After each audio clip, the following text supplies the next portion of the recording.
반갑습니다. 이제 날씨가 점점 싸늘해지는 것 같습니다. 감기에 조심하시고 독감 백신 꼭 맞으셔서 건강관리 잘 하시기를 바랍니다. 오늘은 시편 40편 1절로 17절의 말씀을 가지고 기도 후의 기다림이라는 주제로 우리가 말씀을 나누어 봅니다. 다윗의 인생은 참으로 파란만장했습니다. 가장 낮은 곳에서부터 가장 높은 자리까지 경험해 본 사람이 바로 다윗입니다. 그렇기 때문에 그는 그의 고백을 좀 남다르게 여기기도 했습니다. 일상적인 우리의 경험과는 많이 다르죠. 대개 높은 곳에서 내려온 사람들은 상실감으로 인해서 더욱 깊은 절망감에 빠져들고 그 상실감 자존심을 낮추게 만들고 결국 자신은 아무것도 아니라는 생각에 극단적인 선택을 하는 사람들이 종종 있습니다. 다윗과 똑같은 경우는 아니더라도 우리 인생도 얼마나 많은 오르내림이 있었겠습니까? 그때마다 절망한다면 우리 또한 아무것도 해낼 수 없고 무기력한 사람밖에 되지 않을 것입니다. 이런 차원에서 우리가 이제 본문 1절로 10절까지에 대한 것을 한번 나누어 봅니다. 다윗은 기도한 뒤에 오랫동안 기다리고 나서 그 기도가 응답되어 감사의 노래를 지금 부르고 있습니다.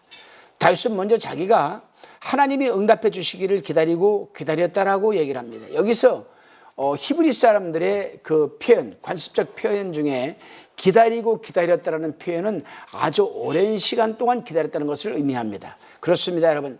사실 하나님의 사람들이 그 어떤 고통스러운 문제에 봉착되었을 때에 하나님으로부터의 응답을 오랫동안 기다린다는 것은 결코 그렇게 쉬운 일은 아닙니다. 우리는 흔히 우리가 원하는 바를 곧 이루어 주시기를 하나님께 재촉합니다. 그러나 하나님께서는 급히 절대로 서두르지 않습니다. 왜요? 하나님에게는 법칙이 있습니다. 법칙. 그 법칙이 뭐냐면 때가 되기까지는 절대 하나님이 움직이지 않는다는 하나님의 법칙입니다. 이 때를 우리는 카이로스라고 합니다. 영어로는 the time, 그 시간. 그 시간이 되기까지 하나님은 절대로 움직이지 않습니다. 그렇기 때문에 우리는 우리가 필요한 부분을 놓고 기도하더라도 그 때가 되기까지 우리는 기다림의 삶을 살아야 되는 겁니다. 왜냐하면 하나님께는 내가 말씀드렸죠. 때가 있기 때문이라고. 그래서 전도서 3장 1절에서는 이렇게 말하고 있습니다. 천하의 범사가 기한이 있고 그 모든 목적이 이룰 때가 있나니 말하는 때, 이 때가 바로 카이로스. 하나님이 일하는 그 시간을 얘기합니다. 그렇기 때문에 하나님의 사람들은 어떤 상황에서도 인내심을 갖고 기다려야만 합니다.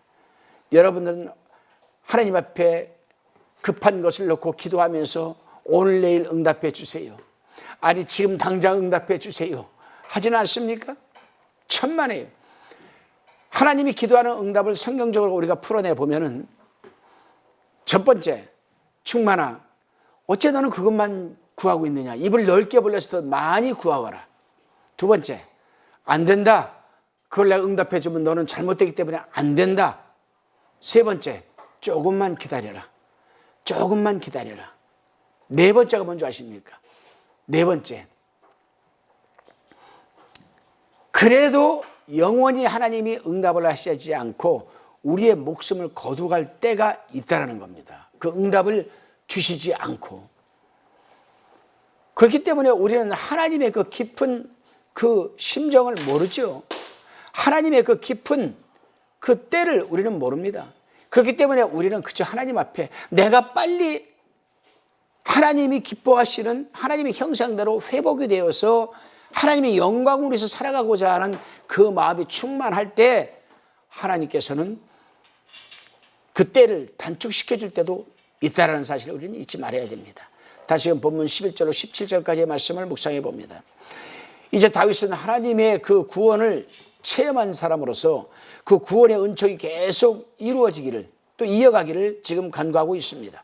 11절을 보게 되면은 왜냐하면 셀 수 없는 만큼의 재앙이 여전히 아직도 다윗 앞에 남아있기 때문입니다. 그는 하나님께서 긍휼하심과 인자와 진리를 보호하여 주시지 않으면 자신의 죄악 때문에 하나님을 우러러볼 수가 없다라고 지금 말하고 있습니다. 그렇습니다, 여러분. 아무리 신앙이 좋은 사람이라도 하나님의 품에 가기까지 죄를 짓지 않고 살아갈 수는 결코 없을 것입니다. 그리고 그 죄를 짓고 나서 회개하지 않게 되면은 다윗이 고백하는 것처럼 하나님을 우러러 볼 수도 없을 겁니다. 목사가 죄를 짓고 강대상에서 당당하게 설교할 수 있겠습니까? 목사가 거짓말을 해서 이렇게 만들어 놓고 진실이라고 말할 수 있겠습니까? 성도들도 안 그렇습니까? 성도들도 마찬가지죠. 성도가 하나님 앞에 죄를 짓고 교회에 와서 아멘 아멘 하고 예배를 온 마음으로 영적인 예배를 드릴 수 있습니까? 아니죠.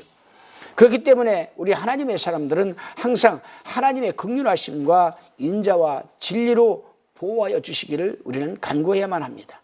오늘 하루도 여러분 하나님 앞에서 곰곰이 우리 자신을 하루 시작하기 전에 우리 자신을 한번 내려놔 봐야 됩니다. 어디에 내려야 됩니까? 내려놔야 됩니까? 바로 성령의 감동에 의해서 십자가 아래 내려놔 봐야 합니다.